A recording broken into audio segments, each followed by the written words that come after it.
ধ্যানমূলং গুরুমূর্তি পূজামূলং গুরুপাদুকা মন্ত্রমূলং গুরুর্বাক্যং মোক্ষমূলং গুরুর কৃপা গুরুর্ব্রহ্মা গুরুবিষ্ণু গুরুদেব মহেশ্বরা গুরুর্ সাক্ষাৎ পরব্রহ্ম তস্मै শ্রী গুরুবে নমঃ।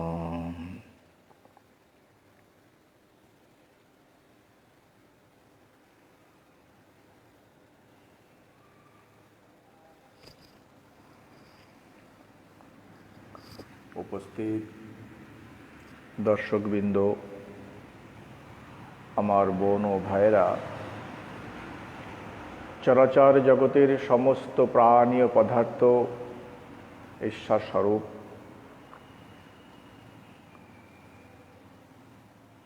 জগতের সমস্ত প্রাণী ও পদার্থ যে ঈশ্বর স্বরূপ, সেটা উপলব্ধি করতে গেলে বা মানুষ যতদিন পর্যন্ত না তার ইন্দ্রিয়, মন এবং বুদ্ধির রাজ্য অতিক্রম করতে পারছে, তত সময় পর্যন্ত সে তা বুঝবে না। সেই পরমপিতা পরমাত্মা যে চরাচর জগতে ওতপ্রোতভাবে ব্যাপক, আমি আপনাদের সকলের মধ্যে দিয়ে আমি আমার পরমপিতা পরমাত্মাকে আন্তরিক শ্রদ্ধাপূর্ণ প্রণাম জানিয়ে আজকের এই অনুষ্ঠান আরম্ভ করছি।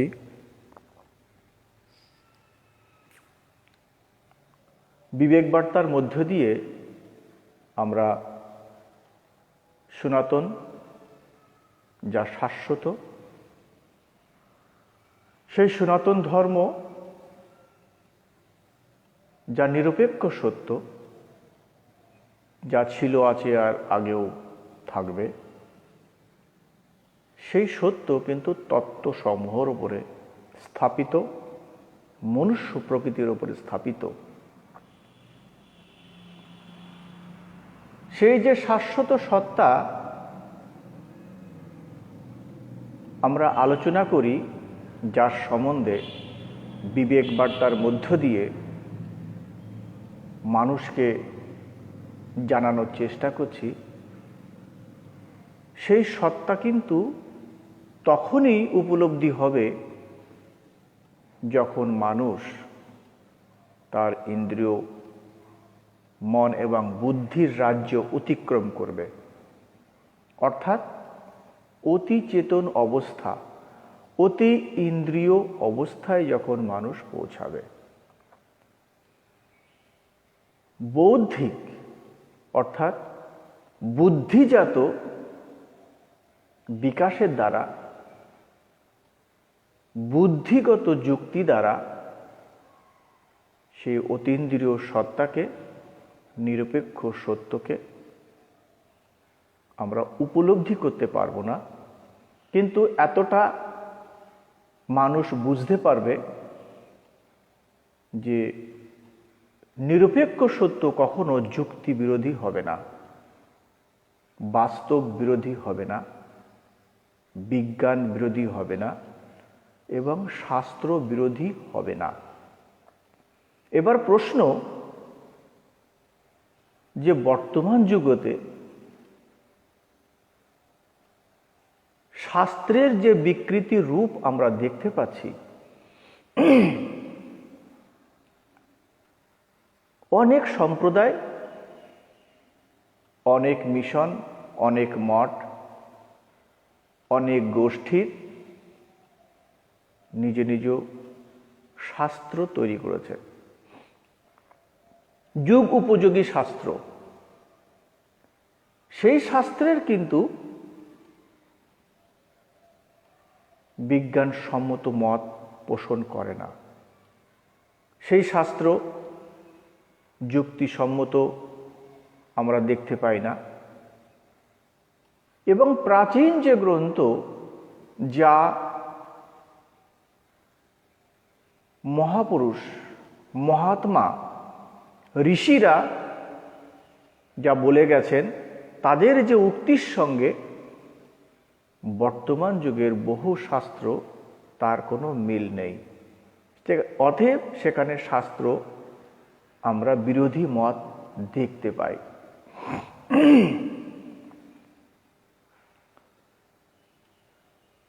আমরা গত দিনের যে পোষ সম্বন্ধে আলোচনা করব, বিবেক বার্তায় যে আমরা প্রচার দিয়েছিলাম স্বামীজির উক্তি, স্বামীজি সেখানে এক জায়গায় বলছেন যে এমন কোনো মহাত্মা জন্মগ্রহণ করেননি যাকে সেই উচ্চ অবস্থা লাভের জন্য ইন্দ্রিয় সুখভোগ ত্যাগ করতে হয়নি।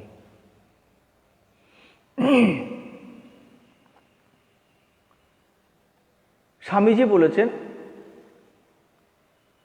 যে প্রত্যেক মহাত্মা অর্থাৎ মহাপুরুষকে, ঋষিদেরকে সেই উচ্চ অবস্থা কোনটি না? অতি চেতন অবস্থা, অতীন্দ্রিয় অবস্থা। সেই অতীন্দ্রিয় অবস্থায় পৌঁছাতে হলে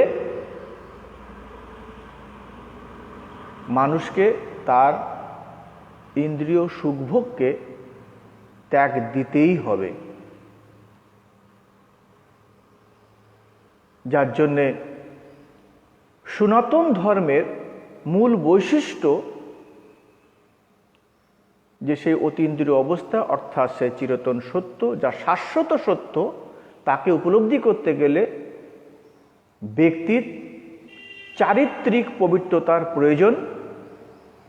আর চারিত্রিক পবিত্রতার জন্যে তাকে সৎ, সত্যনিষ্ঠ, পবিত্র, নিঃস্বার্থপরায়ণ আর অপরিগ্রহ, এগুলো তাকে জীবনে লাভ, অর্থাৎ এই জায়গায় এইগুলো তাকে ধারণ করতেই হবে। মহাত্মা বলতে আমরা যারা সনাতনী, প্রকৃত যারা সেই সনাতন ধর্মকে অবলম্বন করেছেন, যারা সেই শাশ্বত তত্ত্বকে যারা মানেন, তারা বলেন যে মহাত্মা তিনি যার হৃদয়ে অগাধ প্রেম আছে, যিনি সব অবস্থাতেই সর্বদা অদ্বৈত তত্ত্ব দর্শন করেন, আর যিনি জীব আত্মা আর পরমাত্মাকে অভেদভাবে দেখেন, যার হৃদয় অপরের জন্য কাঁদে, এমন ব্যক্তি কিন্তু মহাত্মা। এই জন্য সনাতন ধর্মের যে পরম্পরা, কোনো সম্প্রদায়, কোনো গোষ্ঠী, কোনো মঠ বা কোনো ব্যক্তি বিশেষের ভালোর কথা বলেননি, নিরোগের কথা বলেননি। সনাতন ধর্মে বলা আছে সর্বে ভবন্তি সুখিনা সর্বসন্তু নিরাময়া, জগতের প্রত্যেকেই সুখী হোক, সকলেই নিরোগ হোক।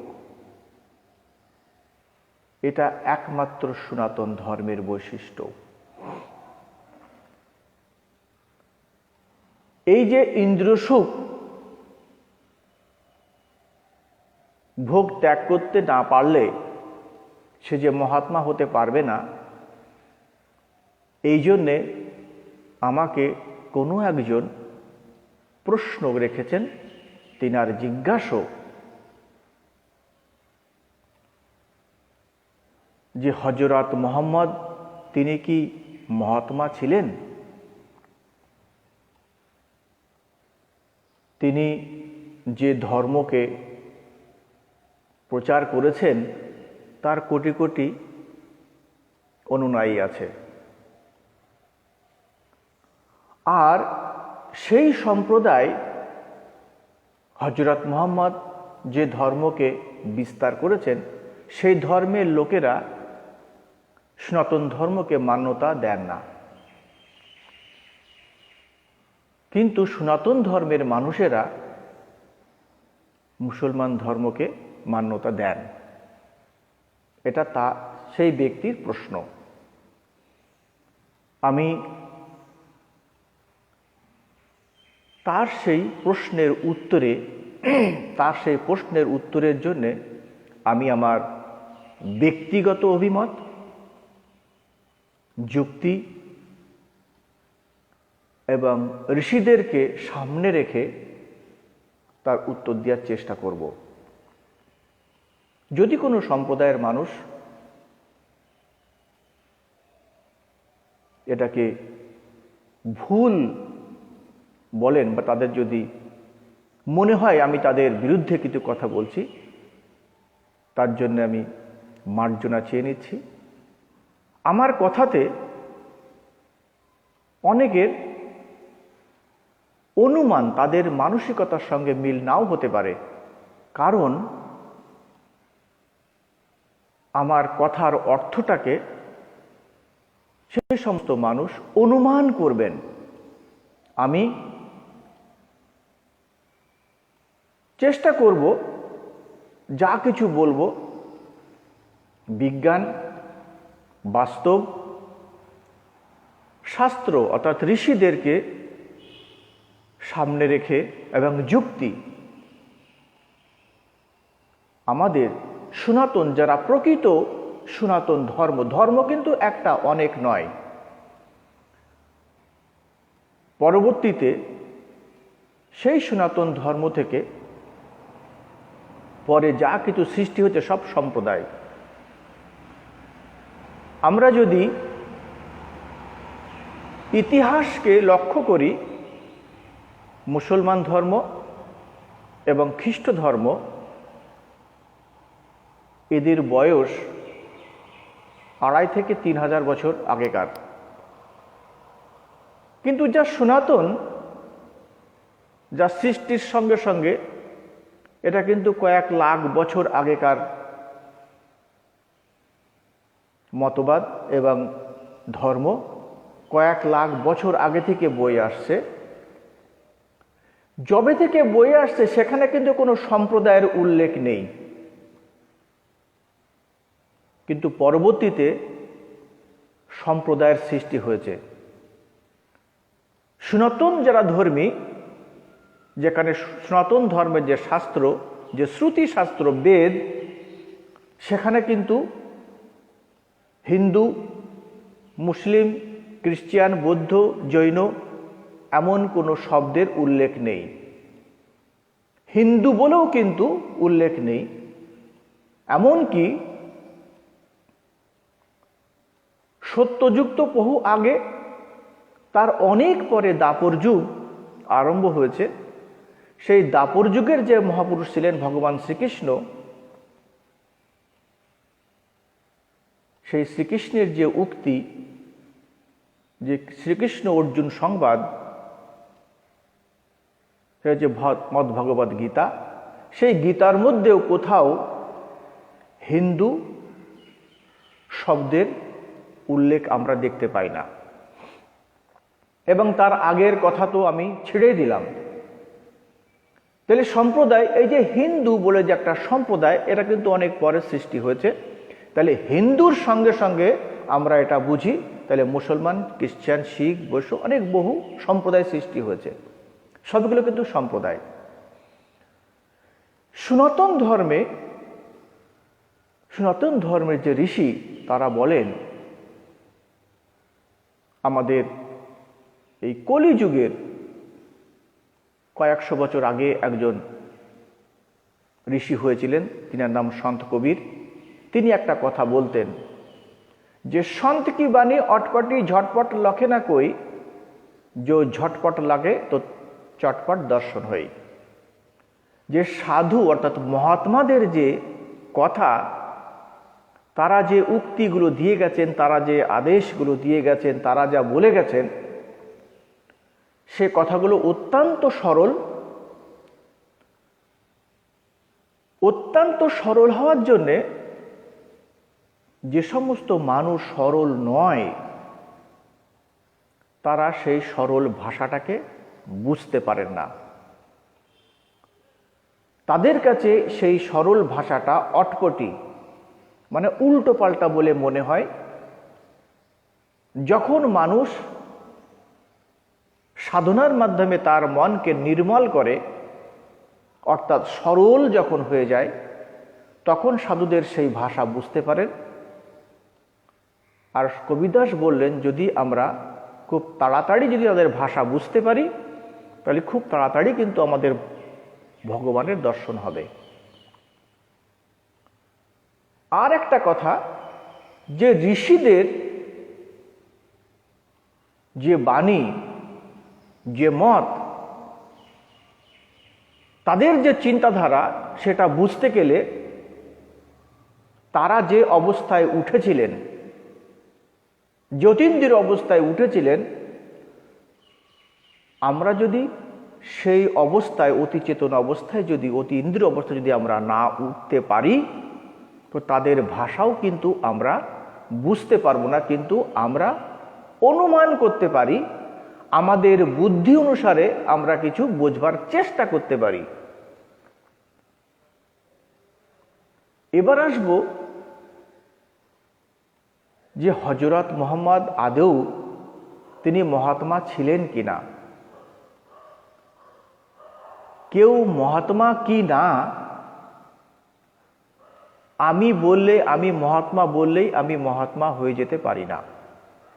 আমাদের ভারতবর্ষে এমন একজন দার্শনিক কবি ছিলেন, তিনি একটা কথা বলতেন, নিজে যাকে বড় কয় বড় সে নয়, অপরে যাকে বড় বলে বড় সে হয়। অর্থাৎ আমি মহাত্মা কিনা সেটা আমি বলতে পারি না। মানুষ আমার কথা এবং কাজের মধ্যে দিয়ে মানুষ বিচার করে দেখবেন যে কে ঋষি, কে মহাত্মা, কে মহাত্মা নয়। হযরত মুহাম্মদ যখন ছিলেন তখন আমি ছিলাম না, বা মুসলমান সম্প্রদায় বর্তমান যুগে যে সমস্ত মুসলমান ভাইরা রয়েছেন তারাও কিন্তু তখন ছিলেন না। হযরত মুহাম্মদ তিনি অতিচেতন অবস্থায় উঠেছিলেন কিনা তার প্রমাণ বর্তমান যুগের কোনো শাস্ত্রে উল্লেখ নেই, নাই থাকতে পারে। কেন না থাকতে পারে? তার কারণ এই যে হিন্দু সম্প্রদায়, এমন মুসলমানও কিন্তু একটা সম্প্রদায়, খ্রিস্টানও একটা সম্প্রদায়। আর প্রত্যেক সম্প্রদায়ের মধ্যে স্বামীজি বললেন যে এমন কোন মহাত্মা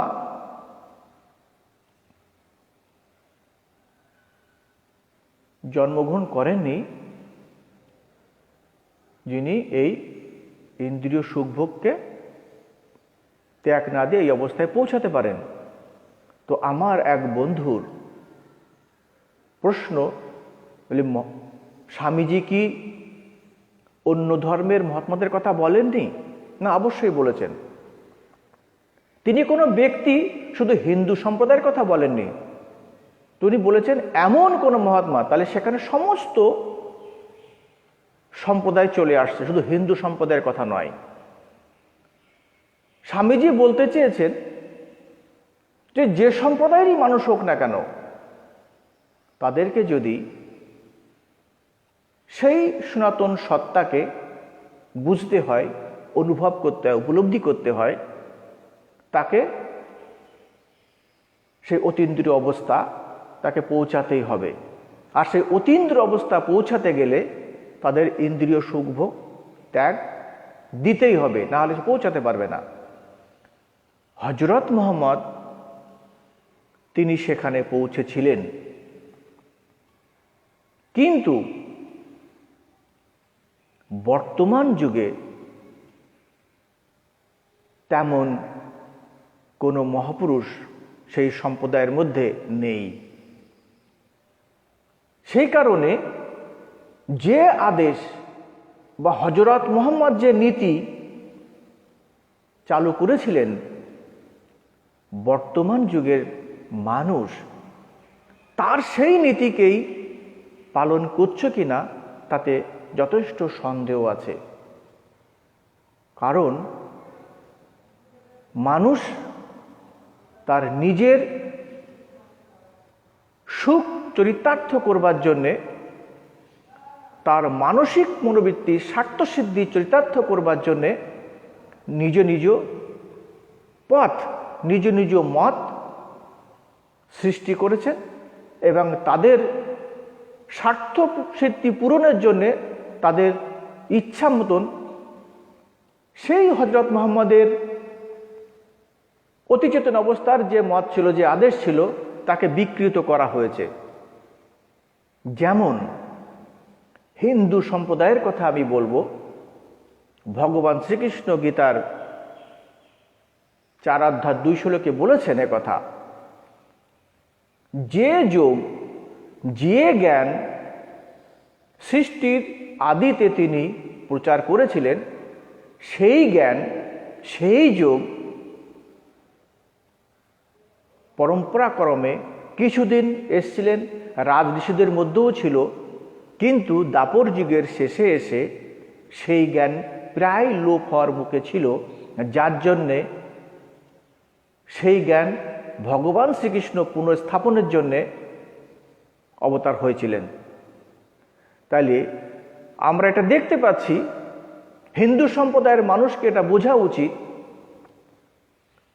সেই যে অতি চেতন অবস্থা লাভ করা যে কোনো মানুষের দ্বারা সম্ভব নয়, এবং সকল সম্প্রদায়ের মধ্যে এটা স্বাভাবিক যে সেই অতি চেতন অবস্থা, অতীন্দ্রিয় অবস্থায় না উঠতে পারলে সেই সত্তাকে ধরে রাখা যায় না, এবং পরবর্তীকালে মানুষ সেই অবস্থায় না উঠতে পারার জন্যে সেই ধর্মের মূল বৈশিষ্ট্যকে মানুষ বিকৃত করে তাদের নিজের মতানুসারে নিজের স্বার্থসিদ্ধি চরিতার্থ করবার জন্যে নিজের মনমানিক পথ সৃষ্টি করে থাকে। হিন্দু সম্প্রদায়ের মানুষ মুসলমান সম্প্রদায়ের ধর্মগ্রন্থ নিয়ে, হযরত মুহাম্মদকে নিয়ে যেমন অনেক বিকৃত মন্তব্য করেন, ঠিক সেই প্রকারে মুসলমান সম্প্রদায়ের মানুষেরাও হিন্দু সম্প্রদায়ের মহাপুরুষদেরকে নিয়ে এমন বিকৃতি মন্তব্য করে থাকে। এটা যথাযুক্ত। কেন? কারণ আমরা আমাদের বুদ্ধি এবং যুক্তি দিয়ে যদি আমরা বিশ্লেষণ করে দেখি, আমরা এই দুই সম্প্রদায়ের মধ্যে আমরা খুব পরিষ্কার বুঝতে পারি যে মানুষ যখন সেই অতি চেতন অবস্থায়, অতীন্দ্র অবস্থা থেকে নিচে নেমে যায়, যখন সেই অবস্থা মানুষ লাভ করতে পারে না, তখন মানুষ সেই চিরন্তন সত্য, যা নিরপেক্ষ সত্য, তাকে উপলব্ধি করতে যখন পারে না, তখন তাদের মধ্যে সেই ঋষিদের উক্তি বিকৃত করা আরম্ভ হয়। মুসলমান ধর্মের আমরা যে ধর্মের প্রণেতা, যে ধর্মের প্রচারক, যে মৌলবী আমরা দেখি, যে মৌলবীরা তাদের নিজের চরিতার্থ, স্বার্থ চরিতার্থ করবার জন্যে তাদের মত অনুসারে তারা সেই ধর্মের মূল যে হযরত মুহাম্মদ যে আদেশ, যে নির্দেশ, যে নীতি তিনি আরম্ভ করেছিলেন, সেই নীতিকে বিকৃত করে তাদের মানসিক তাদের ইন্দ্র সুখ ভোগের কারণে নিজের স্বার্থ চরিতার্থ করবার জন্যে তারা হজরত মুহাম্মদের সেই নীতিকে বিকৃত করে তাদের পরবর্তী সময়ের মানুষকে ভুল বোঝানো হয়েছে। যেভাবে হিন্দু সম্প্রদায়েরও ভগবান শ্রীকৃষ্ণের যদি আমরা তার যে মূল উক্তি, তার যে মূল বক্তব্য, সেটাকে যদি আমরা জানি, সেখানেও দেখব আমরা ঈশ্বরের যে মূল নীতি, যে সত্য, যে অহিংসা সততা, তারও কিন্তু ব্রাহ্মণের দ্বারায় পরবর্তী যুগে ব্রাহ্মণেরা সেই অতিচেতন অবস্থায় না উঠতে পেরে, সেই অতীন্দ্রিয় অবস্থায় না উঠতে পেরে তাদের ইন্দ্রিয়ের সুখভোগের এবং স্বার্থসিদ্ধি চরিতার্থের জন্যে তারাও কিন্তু হিন্দু সম্প্রদায়কের ভিতরে বহু শাস্ত্রকে বিকৃত করে তাদের নিজের মত অনুসারে মত প্রচার করেছেন। সেটা হিন্দু সম্প্রদায়ের মানুষরা খুব ভালো করে বোঝেন। আরও আমরা দেখতে পাই হিন্দু সম্প্রদায়ের মানুষেরা যেমন বলেন যে হযরত মুহাম্মদের যে চারিত্রিক যে গুণ, তিনি অনেক নারীর সাথে সম্পর্ক করেছিলেন। ঠিক সেই প্রকারে মুসলমান ভাইরাও কিন্তু হিন্দু ভাইদেরকে বলেন তোমাদের ভগবান শ্রীকৃষ্ণ কিন্তু অনেক নারীর সাথে অনেক অনৈতিক ব্যবহার করেছেন। দুজনাই কিন্তু ভুল বলছেন। প্রকৃত সত্যটা কি সেটা আমরা বুঝবার চেষ্টা করব। আমি প্রথমেই বলেছি যে মহাপুরুষদের তাদের যে রীতি, তারা যে করে গেছেন সেই কাজ, সেই জায়গার সেই সত্য উপলব্ধি করতে গেলে আমরা আমাদের বুদ্ধি দ্বারা বুঝতে পারবো না, আমাদেরকে ইন্দ্রিয় মন বুদ্ধি রাজ্যে অতিক্রম করতে হবে, তবে বুঝব। ভগবান শ্রীকৃষ্ণ রাধার সঙ্গে যে সমস্ত লীলা করেছেন সেটা অন্য শুধু হিন্দু সম্প্রদায়েরও বহু হিন্দু ভাইরা আছে যারা কৃষ্ণকে মানেন না, তারাও এটা বলে থাকেন, এবং মুসলমান সম্প্রদায়ের ভাইরাও বলে থাকেন যে তোমাদের ভগবান কি অনৈতিক সম্পর্ক, রাধা পরস্ত্রী, তার সঙ্গে অনৈতিক সম্পর্ক ছিল, এটা তারা বলে থাকেন। তারা ভুল বলেন না, তারা সত্যি কথা বলেন। মূল বিষয়টা কি ছিল? মূল বিষয়টা ছিল ভগবান শ্রীকৃষ্ণ যখন তিনি গোকুলে ছিলেন, বৃন্দাবনে ছিলেন, গোকুলে যখন তিনি ছিলেন তখন তিনি বালক অবস্থায় ছিলেন, অর্থাৎ তখন রাধাও বালিকা ছিলেন। অর্থাৎ বালক বালিকার মধ্যে কোনো অনৈতিক সম্পর্ক হতে পারে না। আবার আমরা দেখি যে বর্তমান যুগে সেই ভগবান শ্রীকৃষ্ণের যে প্রেম লীলা সেটা ছিল বাল্যকালের, বালক বালিকার। বর্তমানে মানুষ তার স্বার্থ সিদ্ধির চরিতার্থে সেই ভগবান শ্রীকৃষ্ণকে যুবা অবস্থার ঘটনাকে মানুষের সামনে ধরে তুলছেন। এটা অনৈতিকতা। আমরা আরও দেখেছি ভগবান শ্রীকৃষ্ণ যখন ছিলেন, কোনো এক দ্বৈত একজন মানুষ, সে তার তামসিক প্রবৃত্তি মানুষ, তিনি একজন রাজা ছিলেন, যথেষ্ট শক্তিশালী রাজা ছিলেন। তিনি 1600 রাজকুমারীকে বন্দী বানিয়ে রেখেছিলেন। ভগবান শ্রীকৃষ্ণ যখন সেই দানবকে, অর্থাৎ সেই রাজাকে পরাস্ত করলেন এবং হত্যা করলেন, সেই 1600 নারীকে যখন তিনি মুক্ত করলেন, তখন সেই 1600 নারী ভগবান শ্রীকৃষ্ণের কাছে প্রার্থনা করেছিলেন যে প্রভু, আমরা রাজকুমারী, যেহেতু অন্য এক পুরুষ আমাদেরকে অপহরণ করে নিয়ে এসেছিলেন, এই জন্য সমাজে আমাদের থাকার অধিকার নেই, সমাজে থাকতে গেলে লোকে আমাদেরকে কটূক্তি করবে, কিন্তু সেই সমাজের মানুষের তিরস্কারের হাতে বাঁচবার জন্যে আমরা আপনার কাছে প্রার্থনা করি যে আপনি আমাদেরকে পত্নীরূপে স্বীকার করে সমাজের আমাদেরকে মান্যতা দিন। ভগবান শ্রীকৃষ্ণ তাদেরকে সমাজের স্বীকৃতির জন্যে তাদেরকে স্ত্রীরূপে স্বীকার করেছিলেন। তিনি কিন্তু ইন্দ্রিয় সুখভোগের জন্য নয়। পরিস্থিতি সেই সময় সেই যে মহাপুরুষ, সেই যে মহাত্মা, তার পরিস্থিতি কী ছিল, তিনার স্থিতি কী ছিল, সেটা কিন্তু আমরা বুঝি না, বুঝবার চেষ্টাও করি না। কেন করি না? কারণ আমাদের মন বহির্মুখী, আমরা ইন্দ্রিয় সুখভোগের মধ্যেই আবদ্ধ। আমাদের মানসিকতা সেই অতি চেতন অবস্থায় উঠতে পারেনি, আমরা সুখভোগকে ত্যাগ দিতে পারিনি। যার জন্যে মহাপুরুষদের যে উক্তি, কবিদাস যে কথাটি বললেন, সন্ত কি বাণী অটপটি ঝটপট লখে না কই, যে ঝটপট লখে চটপট দর্শন হয়। আমরা সাধুদের ভাষাকে বুঝতে পারি না, কারণ সাধুদের ভাষা অত্যন্ত সরল। আর যেদিন মানুষ সরল হবে, ভগবান রাম এই জন্য কথা বলেছিলেন, নির্মল মানুষ জনমহি পাওয়া, যাদের মন নির্মল। ভগবান শ্রীকৃষ্ণ এই কথা গীতার 9 অধ্যায় 100 শ্লোকে বললেন যে, অর্জুন, তুমি এতটাই সৎ এবং পবিত্র যে তোমার চোখ দিয়ে তুমি কখনোই অপরের দোষ দেখো না, তুমি দোষ দৃষ্টিরহিত। দোষ দৃষ্টিরহিত অর্থাৎ তুমি কখনোই অপরের দোষ দেখো না।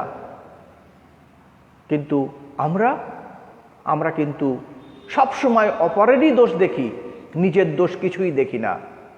তো ভগবান শ্রীকৃষ্ণ বলছেন যে, অর্জুন, তুমি দোষ দৃষ্টিরহিত, এই জন্যই তোমাকে আমি এই জ্ঞান দেব। অর্থাৎ সেই যে অতিচেতন অবস্থা উঠবার জন্য যে পদ্ধতি, যে জ্ঞানের প্রয়োজন, যে অতিচেতন সত্তা যে আমাদের মধ্যে আছে, তাকে ধারণ করবার জন্য কিন্তু আমার সেই অবস্থার প্রয়োজন। আমি তার অধিকারী হতে হবে। আমি যদি তার অধিকারী হই, তবেই কিন্তু আমি সেই অতিচেতন অবস্থায় যাওয়ার পথ পেতে পারি। আমরা আরও একবার প্রমাণ করে দেখব যে হযরত মুহাম্মদ যে পথ বলে গেছিলেন, তিনি যে নীতি, তার সে নীতির সঙ্গে কিন্তু বর্তমান সমাজের বুকে যে আমরা দেখি, তার কিন্তু মিল নেই।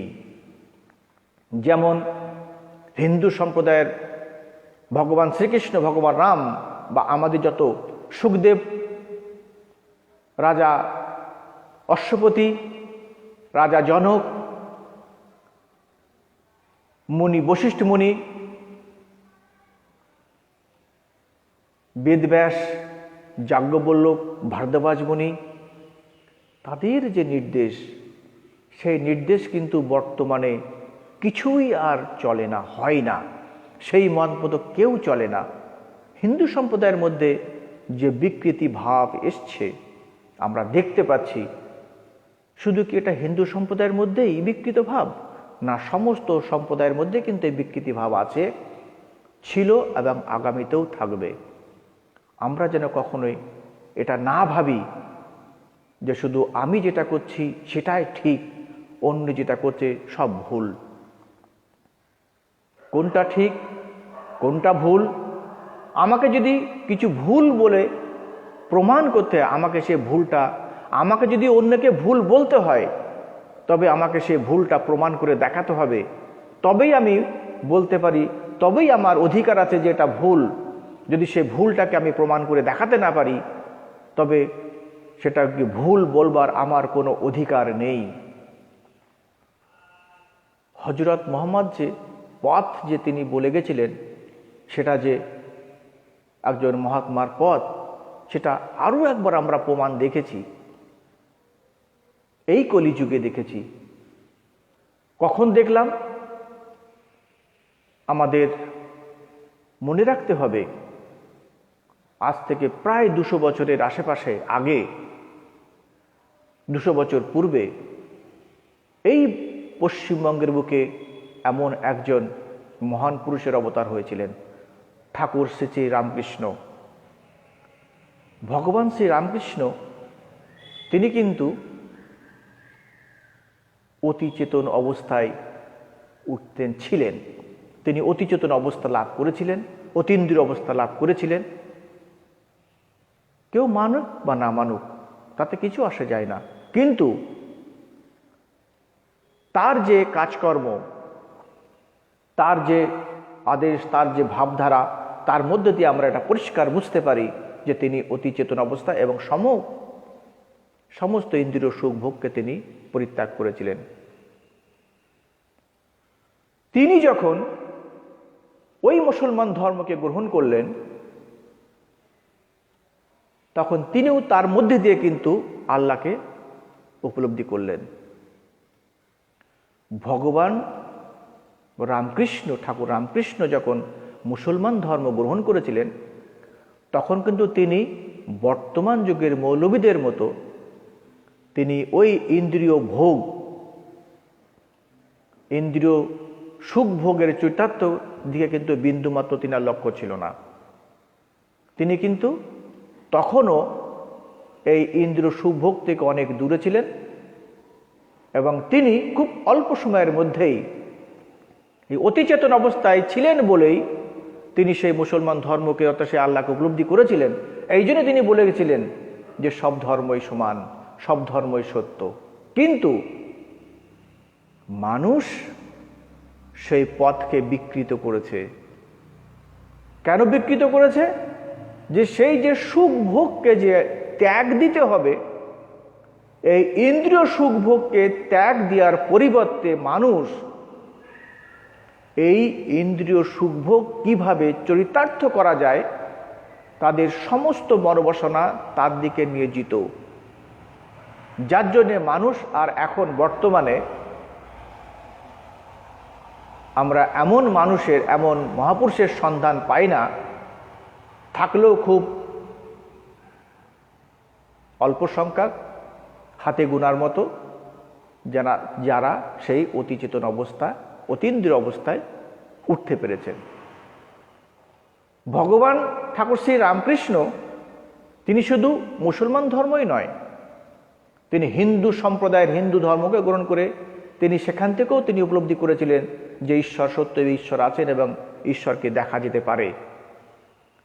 খ্রিশ্চান ধর্ম তিনি দর্শন করেছেন, তিনি তাও ধর্ম অবলম্বন করেছিলেন এবং খ্রিশ্চানিটি অবলম্বন করবার পরে তখনও কিন্তু তিনি কিন্তু কোনো ইন্দ্রিয় সুখ ভোগের চৈতন্যের দিকে মন ছিল না, তিনি তা করেননি। তখনও তিনি সেই অতিচেতন ইন্দ্রিয় মন বুদ্ধি রাজ্যের বাইরে ছিলেন, অতিচেতন অবস্থায় ছিলেন, যার জন্যে তিনি খ্রিশ্চান ধর্মের মধ্যে যিশুকেও দর্শন করেছিলেন। এটা কি প্রমাণ হয় না যে সমস্ত ধর্মেরই সেই অবস্থায় উঠতে গেলে, সেই ধর্মকে প্রকৃত উপলব্ধি করতে গেলে, অর্থাৎ সেই সনাতন ধর্মকে, শাশ্বত ধর্মকে উপলব্ধি করতে গেলে সে যে সম্প্রদায়েরই লোক হোক না কেন, তাদেরকে এই ইন্দ্রিয় সুখ ভোগকে ত্যাগ দিতেই হবে।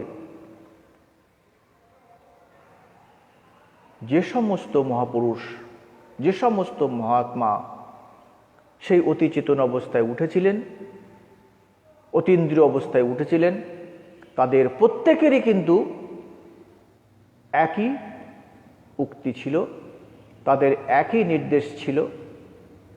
তারা প্রত্যেকেই এই জগতের কল্যাণের কথাই বলে গেছেন। কিন্তু সেই সমস্ত মহাত্মাদের আদেশকে আমরা বুঝবার চেষ্টা করিনি।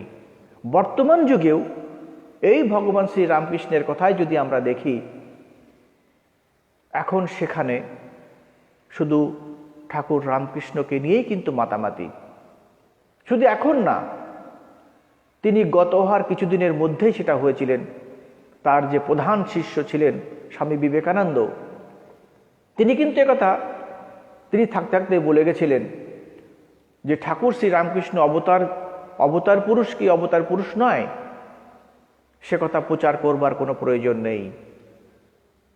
তিনি কি প্রচার করতে এসছেন, তিনি কি ভাব দিতে এসছেন জগৎকে, তিনি যে আদেশগুলো আমাদেরকে বলে গেছেন সেইগুলোই তোমরা পালন করো। কিন্তু তখনই কিন্তু স্বামীজির কিছু মানুষ বা একাংশ, এই ঠাকুর রামকৃষ্ণকে যারা মানেন তাদের একাংশ কিন্তু স্বামীজির তখনই বিরোধিতা করেছিলেন। কেন করেছিলেন? যে যারা ঠাকুর রামকৃষ্ণকে অবতার রূপে মেনেছিলেন তাদের প্রত্যেকেই কিন্তু, সকলেই কিন্তু সেই অতি চেতন অবস্থায় উঠতে পারেননি, যার জন্যে ঠাকুরের সেই আদেশকে তারা বোঝেননি।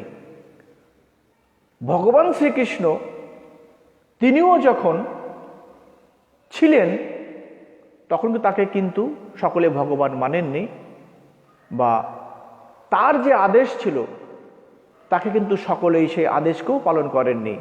তাকেও যেমন সাধারণ মানুষ হিসাবে ভাবতেন, সবসময় সব মহাপুরুষকে সাধারণ মানুষ হিসেবে ভেবেছেন। তাদের মধ্যে যে অলৌকিক শক্তি ছিল, সেই অলৌকিক যে সত্য, তাদের মধ্যে যে ইন্দ্রিয় সুখ ভোগের যে ত্যাগ ছিল, সে ত্যাগগুলো কিন্তু তখনকার মানুষও স্বীকার করেননি। ভগবান শ্রীকৃষ্ণ যে কথাগুলি বলে গেছেন, যা ভাগবতে লিপিবদ্ধ আছে, গীতাতে লিপিবদ্ধ আছে, বর্তমান যুগের মানুষ তার ধারে কাছে যায় না। এই কলিযুগে ভগবান শ্রী চৈতন্য মহাপ্রভু তিনি তার সুন্দর স্ত্রীকে ত্যাগ দিয়ে তিনি সেই ঈশ্বরের সত্তাকে জানানোর জন্যে নগরে নগরে ঘুরেছিলেন। তিনি কিন্তু একাকে ছিলেন। তিনি সমস্ত ইন্দ্রিয় সুখভোগ ত্যাগ করে আজ বর্তমানে সেই ভগবান শ্রীকৃষ্ণের, সেই ভগবান শ্রী চৈতন্যের যারা অনুনায়ী, তাদেরকে প্রত্যেকে দেখি তারা সকলেই কিন্তু সেই ইন্দ্রিয় সুখ ভোগের মধ্যে ডুবে আছে, যার জন্যে ধর্মের প্রতি মানুষের একটা বিতৃষ্ণে ভাব, সে হিন্দু সম্প্রদায়ের মধ্যে হোক, সে মুসলমান সম্প্রদায়ের মধ্যে হোক, সে খ্রিস্টান সম্প্রদায়ের মধ্যে হোক, ধর্মের বৈশিষ্ট্য ত্যাগ। কে কতটা ত্যাগ করতে পেরেছে, এবং যে ত্যাগ শুধু মুখে তা নয়। এই জন্য ঠাকুর রামকৃষ্ণ বলতেন, মাছ খাওয়া, তামাক খাওয়া, এগুলো ত্যাগ করে কি হয়? ত্যাগই যদি করতে হয়, কাম কাঞ্চনের আসক্তি ত্যাগ করো। জগতের একমাত্র বস্তু মানুষ শুধু এই কাম, অর্থাৎ পুরুষ নারীর প্রতি যে আকৃষ্টতা, নারীর পুরুষের প্রতি যে আকৃষ্টতা, যে আসক্তি, এবং উভয়ে নারী পুরুষের যে ধনের প্রতি যে আসক্তি, ঐশ্বর্যের প্রতি যে আসক্তি, এই আসক্তিকে ত্যাগ করাই প্রকৃত ত্যাগ। তা যদি না হয় তো মানুষ কখনোই সেই অতিচেতন অবস্থায় উঠতে পারবে না। সনাতন ধর্মের বৈশিষ্ট্য সেই জায়গায় যে উঠতে গেলে সত্যনিষ্ঠ। বর্তমান আমরা ক্ষুদ্র ক্ষুদ্র স্বার্থের জন্যে হাজার হাজার মিথ্যে কথা বলছি। কি করে সত্যনিষ্ঠ হব আমরা? সৎ ক্ষুদ্র ক্ষুদ্র স্বার্থের জন্যে আমরা অসৎ পথ অবলম্বন করছি। পবিত্রতা রক্ষা, ব্রহ্মচর্যকে পালন। বর্তমান যুগের মানুষ পশুদের মতো মৈথুনীলে লিপ্ত, এমনকি অর্থের খাতিরে নিজের যে লজ্জার আবরণটুকু তারা পশুদের মতো অনাবৃত্ত করে রেখেছে। কি করে আমরা পারি? আমাদেরকে বুঝতে হবে, ধর্ম সম্বন্ধে কথা বলা শাস্ত্রের কচকচানি নয়। ধর্ম বাস্তব জীবনের উপলব্ধি এবং কাজে করে দেখানো। আমি যে কথাগুলি বলছি সেগুলো যদি আমি কাজে পরিণত করে না দেখাতে পারি, তবে আমি ধার্মিক নই, আমি একজন ঠগ, আমি একজন কুচক্রী। ধর্ম সম্বন্ধে আমাদেরকে সেই পথ অবলম্বন করতে গেলে, অন্য যে কোনো মহাপুরুষ সম্বন্ধে বলতে গেলে আগে নিজেকে তৈরি করো, অতিচেতন অবস্থায়, অতীন্দ্রিয় অবস্থায় পৌঁছাও, সেই সত্যকে দর্শন করো, তারপরেই তুমি বুঝতে পারবে যে কে সত্য আর কে অসত্য। সেই নিরপেক্ষ সত্যকে আমরা যখন মন বুদ্ধির মধ্যে দিয়ে দেখি, আমরা আংশিক সত্যকে দেখি, আপেক্ষিক সত্যকে দেখি, আর সেই আংশিক সত্যকেই আমরা সত্য বলে ধরে নিয়েছি, আপেক্ষিক সত্যকে আমরা সত্য বলে মেনে নিয়েছি। আর সেই কারণেই সমাজে এত বিশৃঙ্খলা, এত উচ্ছৃঙ্খল, শুধু আত্মকেন্দ্রিকতা, শুধু স্বার্থের নেশায় স্বার্থন্বেষী মানুষ নিজের স্বার্থ সিদ্ধির কারণে আজ জগতের এই উচ্ছৃঙ্খলা। আমি আমার প্রত্যেক বোন ভাইদেরকে হাত জোড় করে নিবেদন করব, ধর্ম সম্বন্ধে কথা বলা নয়। স্বামীজি, যারা স্বামীজিকে মানেন, যারা ঠাকুর রামকৃষ্ণকে মানেন, যারা ভগবান শ্রী চৈতন্যকে মানেন, যারা ভগবান শ্রীকৃষ্ণকে মানেন, তাদেরকে, যারা ভগবান বুদ্ধকে মানেন, যারা হযরত মুহাম্মদকে মানেন, তাদেরকে প্রত্যেককে আমি হাত জোড় করে প্রার্থনা করব, মূল যে বৈশিষ্ট্য, আমরা কে কতটা তাদের অনুনায়ী, আমরা কে কতটা ইন্দ্রিয়ের সুখভোগকে আমরা ত্যাগ করতে পেরেছি, কে কতটা আমরা সত্যনিষ্ঠ হতে পেরেছি, কে কতটা আমরা সৎ হতে পেরেছি, কে কতটা আমরা পবিত্র হতে পেরেছি, সেই পথ অবলম্বন করুন। তবেই দেখবেন আপনাকে মন্দিরে যাওয়ার দরকার নেই, আপনাকে শাস্ত্র পড়ার দরকার নেই। নিজের মধ্যে থেকে যখন আপনি এইগুলো উপলব্ধি করতে পারবেন, তার যে পথ, স্বামীজি যে কথা বলে গেলেন যে জ্ঞান অপেক্ষা পবিত্রতর জগতে কিছুই নেই, কিন্তু সেই জ্ঞান গুরুর মাধ্যমে মানবাত্মায় আবির্ভূত হয়।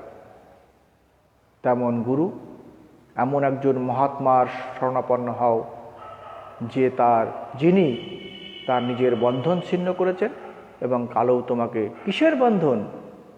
এই অসততার বন্ধন, এই অসত্যের বন্ধন, এই অপবিত্রতার বন্ধন, এই স্বার্থসিদ্ধির বন্ধন থেকে আমাদের মুক্ত করে দেবে। তখনই আমরা মুক্ত হতে পারব। এই বলে আমার বিচার এখানে বিশ্রাম দিলাম। আবার চেষ্টা করব আগামী দিন এই নিয়ে কিছু বলবার। সকলকে প্রণাম করে আমার বিচার বিশ্রাম।